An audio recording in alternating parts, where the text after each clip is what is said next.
حدیث ارتیا مدام واوري دام خسته حدیث ته عبد الله ابن عمر نے روایت ته صحیح ستو حدیث ته عبد الله ابن عمر فرمای پیغمبر علیہ السلام مبارک سره ناستما یو بل صحابی رسول راغی حضور مبارک نے تپوس وک یا رسول الله مبارکا مزدور سرا زی څومره گزاره ور سره وکړم چې هغه څومره کوتاهی وکا یو ځل دو ځل درې ځل ملازم سره خادم سره زور سره څومره سلوک وکړم یو ځل یې تپوسو کا پیغمبر علیہ السلام نا حدیث کی الفاظ داوی سکت رسول الله پیغمبر علیہ السلام خاموش شو بیا یې تپوس ترو کا حضور مبارک بیا خاموش شو دل ترته یو نقطه بیانوما کو څوک دا وی چې حضور مبارک نه چې یو ځل تپوس او شو خاموش شو بیا تپوس او شو خاموش شو درې ځل حضور مبارک نو پیغمبر علیہ السلام مبارک چې کوم جواب په څلورم ځل باندې ورکړی دا جواب پیغمبر علیہ السلام په اول ځل باندې څل نور کاوه په دې ځان پوه کړی د یاد لره کله چې حضور مبارک نه پوښتنه شوې ده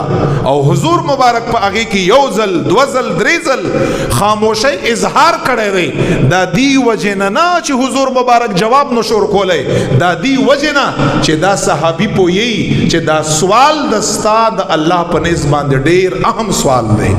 اهمیت ثابت ہے پیغمبر علیہ السلام زکه حضور مبارک سکتا دویم ځل سوال وشو سکتا دریم ځل سوال وشو چې ز مزدور سره څومره گزاره وکړم سکتا رسول الله صلی الله علیه وسلم پیغمبر علیہ السلام درې کرته خاموش شو څلورم ځل پیغمبر علیہ السلام نه پوښتنه وشوه حضور مبارک سور ته فرمای اے صحابی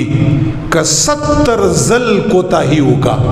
او یا کرت ځل کوتاهی وکا تب هغه سره او یا کرت ځل گزاره کړي ورته فرمایي پسلو او دا او یا تعداد پیغمبر علیہ السلام په حدیث کې دا او یا تعداد یا مراد نه دی نه مراد دی کثرت ډیروالی یعنی څه مطلب یعنی کډیر ظلم کوتاهی وکا ډیر ځل کوتاهی وکا تب هغه ته صحیح نه مونږ استاد اور تکام چورې او ته ټیم زیات ضایع کې او تکار نشي کړای پاګه باندې دا هغه حوصله شکنی کېږي پاګه باندې دل ازاری کېږي ګوره حضور مبارک څومره خسته معاشره ما او تا ته خودلې دا ک 70 بار غلطي وکا طاقت سمیا خپل ځان خو چې کرول ځل د الله نه فرمانی وکړم نو خپل ځان د بخله خوخره او خپل ځان دا مغفور او مرحوم خوخه دی چې بس الله ما وبخي